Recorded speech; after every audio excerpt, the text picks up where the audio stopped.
नमस्कार दोस्तों, हम रिवीजन सेशन की क्लास पे अगले क्लास पे हैं हम। चलिए अब देखते हैं किसका रिवीजन हम कर रहे हैं। हमको रिवीजन क्लास है ये हिस्ट्री का वीडियो 17, जिसमें आप टॉपिक पढ़ रहे हैं वैदिक काल का पार्ट 9। आपको यूट्यूब में ये सोमवार से शनिवार सुबह 10 बजे उपलब्ध हो जाएगी, ठीक, जो कि आपको फ्री में पूरा रिवीजन दे रहा है। एक तरीके से आपके लिए पूरा टेस्ट में आप लाइव आकर के पढ़ते हैं तो आपको पूरा टेस्ट की तरह भी ये काम करता है, और लाइव के बाद आप देखते हैं तो आपके लिए टेस्ट के अलावा आपको रिवीजन के रूप में भी काम कर रहा है। तो जो नए बच्चे हैं उनको सीखने मिलेगा, जो पुराने उनको रिवीजन करने मिलेगा, और दोनों ही बच्चे को टेस्ट के रूप में भी ये काम करेगा। चलिए सीधे मुद्दे पे आते हैं, क्वेश्चन पर। और क्वेश्चन से पहले आपको ये बता दूं मैं कि हम टोटल 10 क्वेश्चन इसमें पढ़ने वाले हैं। इसमें से 7 क्वेश्चन अगर आप सही कर पा रहे हैं तो आपकी स्थिति सही है, आपको तैयारी वैसे ही बनाए रखना चाहिए। 7 से कम क्वेश्चन अगर आप सॉल्व कर रहे हैं तो केवल आपको अपनी मेहनत को बढ़ाने की जरूरत है, वैसे में आपको सिलेक्शन नहीं मिलेगा। इसमें आपको सबका आंसर देना है, 1 का ए, 2 का बी, 3 का सी, ऐसे करते हुए 10 क्वेश्चन का आंसर आप देंगे, ताकि हम आपको जज कर सके कि भाई किस स्तर के बच्चे तैयारी कर रहे हैं। तो हम उनके लिए लगे कि बहुत बच्चे ऐसे हैं उनकी तैयारी बहुत वीक है, तो हम उनके लिए कुछ और अच्छा प्लान कर पाएंगे। ठीक, चलिए वही फ्री में प्लान करने का हम सोचते हैं आप लोगों के लिए। आपको पता ही है लेजर का मेन उद्देश्य आपको फ्री में अधिक से अधिक चीज़ें उपलब्ध कराना और आप लोगों की तैयारी को बूस्ट करना जरूरी है, ताकि सभी बच्चे उस स्तर पर आए कि अपने परिवार के सही स्तर को हासिल कर सकें। चलिए आगे बढ़ते हैं। तो कमेंट जरूर कीजिएगा, गलत कीजिए सही कीजिए मैटर नहीं है, कोई किसी को नहीं जानता है, कमेंट बस कीजिए ताकि हम आपके लिए कुछ अच्छा प्लान कर सकें। आइए क्वेश्चन पे आते हैं सीधा।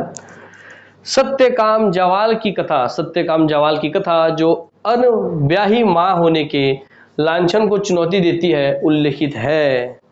सर ऐसा क्वेश्चन तो हम सुने तक नहीं है, तो आप सुनिए, क्योंकि ऐसे ऐसे क्वेश्चन ही आएंगे, है ना। हम उस कोचिंग की तरह नहीं है जो हर एग्जाम में आए हुए क्वेश्चन को फिर डाल देते हैं अपने पुस्तक में, फिर बोलते हैं देखिए मेरे पुस्तक से ही आया था। नहीं दोस्त, वो आने के बाद वो क्वेश्चन डालते हैं, हम आने से पहले आपको पढ़ा रहे हैं, इसलिए पढ़िए। यहाँ पर इसका ऑप्शन है जवाल उपनिषद, प्रश्नोपनिषद, छांदोग्य उपनिषद, कंठोपनिषद। ठीक, आपको यहाँ पर ट्रिक मिल रहा होगा ऑटोमेटिक ही।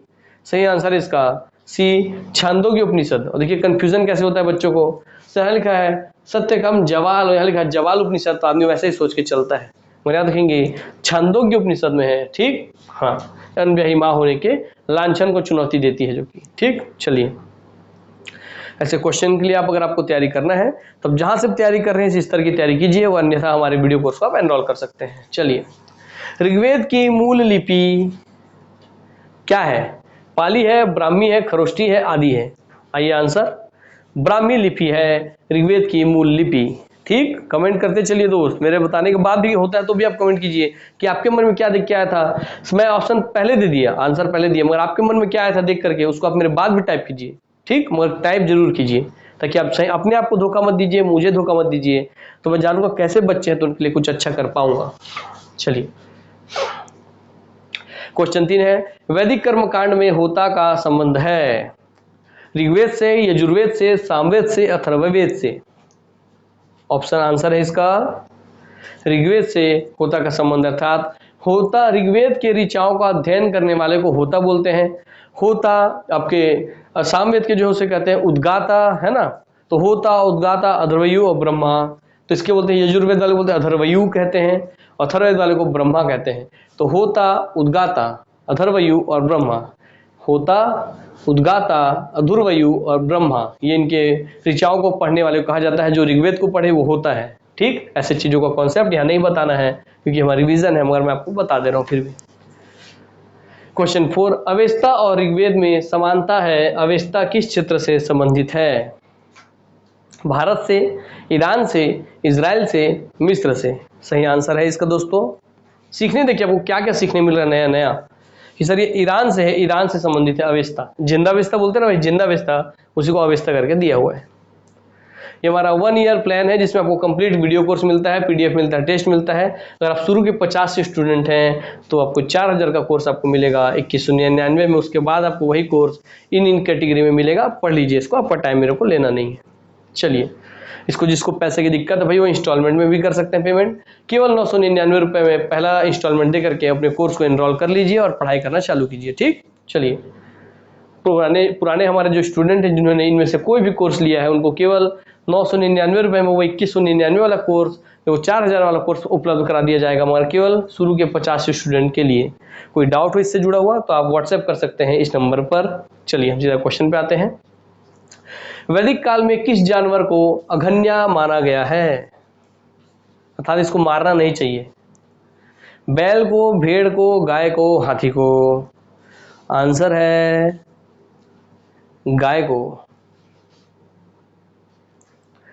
क्वेश्चन 6, ऋग्वेद कालीन आर्यों और सिंधु घाटी के लोगों की संस्कृति के बीच अंतर के संबंध में निम्नलिखित कथनों में से कौन सा सही है? ऑप्शन है आपके सामने।